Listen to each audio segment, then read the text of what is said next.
प्यारे बच्चों, आज हम कक्षा 10th में 10th NCERT की एक्सरसाइज 4.2 का क्वेश्चन नंबर 6 करेंगे। क्वेश्चन की स्टेटमेंट है, एक कुटीर उद्योग एक दिन में कुछ बर्तनों का निर्माण करता है। एक विशेष दिन यह देखा गया कि प्रत्येक नग की निर्माण लागत उस दिन निर्मित किए गए बर्तनों की संख्या के दुगने से 3 अधिक है। प्रत्येक नग की लागत दे रखी है। तो यदि उस दिन की कुल निर्माण लागत 90 रुपये थी तो निर्मित बर्तनों की संख्या ज्ञात करनी है उस दिन, और प्रत्येक नग की लागत भी ज्ञात करनी है। तो हम मान लेते हैं बेटे कि माना उस दिन निर्माण किए गए बर्तनों की संख्या, माना उस दिन निर्मित बर्तनों की संख्या जो हमने निकालना था, उस दिन निर्मित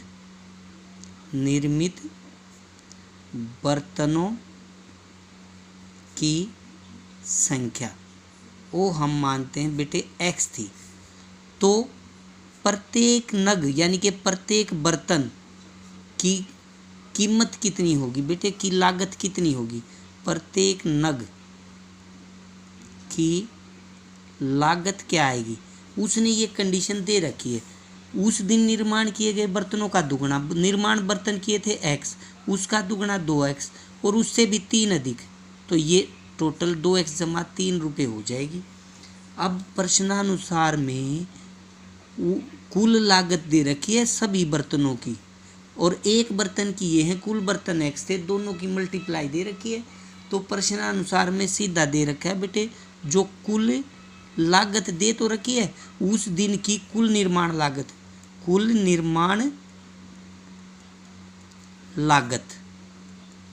वो दे रखी है 90 रुपये। और वो कैसे आई? कुल बर्तन x थे और एक बर्तन की कीमत थी 2x जमा 3।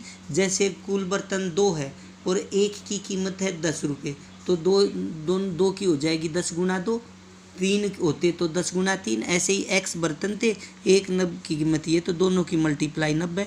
अब हल करेंगे तो 2x की 2 जमा का 3x, ये उधर आके माइनस का 90 बराबर 0। अब बेटे ये किसी से डिवाइड भी नहीं होता, तो समीकरण हमारे पास यही रहेगा। अब फिर हम इसको हल करते हैं। तो मैंने कहा है बस प्रोडक्ट आपने देखनी है। एक तो x की 2 का गुणांक, जो x की 2 का गुणांक इसमें 2 है प्लस का, तो प्लस का 2, और अचर पद है माइनस का 90, दोनों की गुणा करेंगे तो माइनस का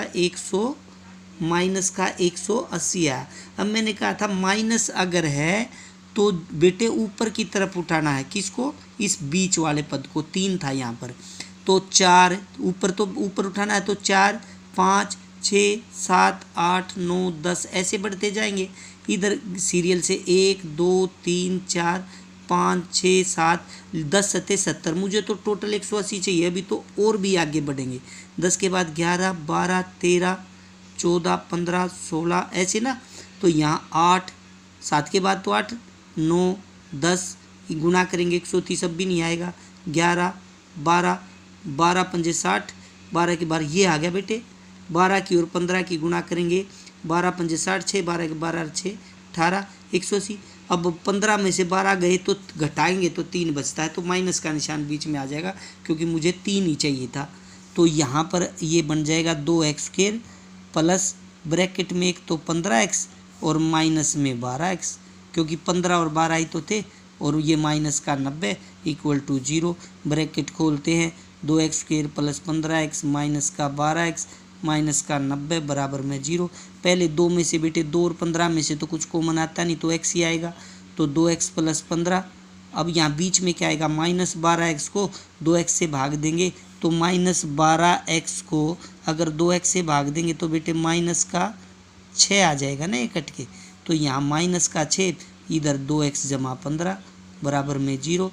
एक तो x माइनस 6 फैक्टर और एक है 2x प्लस 15 जो दोनों में था कॉमन, तो x की वैल्यू एक तो 6 आई, एक उधर जाके x की वैल्यू माइनस का 15 और बटे में 2। अब बेटे ये x क्या था? बर्तनों की संख्या, और बर्तन कभी घटा में थोड़ी होंगे, और बटे में भी नहीं आएंगे, बर्तन तो पूरे होंगे, चाहे तो एक बर्तन, चाहे दो होंगे, चाहे तीन, ऐसा तो हो नहीं सकता बर्तन माइनस के 15/2। तो ये आ जाएगा हमारा असंभव। अगर ये एक असंभव है तो x का मान अकेला 6 आया, तो उस दिन निर्मित बर्तनों की संख्या तो x आ गई और प्रत्येक नग की लागत इसमें वैल्यू पुट करके निकालते हैं। अतः उस दिन निर्मित बर्तनों की संख्या x बराबर तो 6 तथा प्रत्येक नग की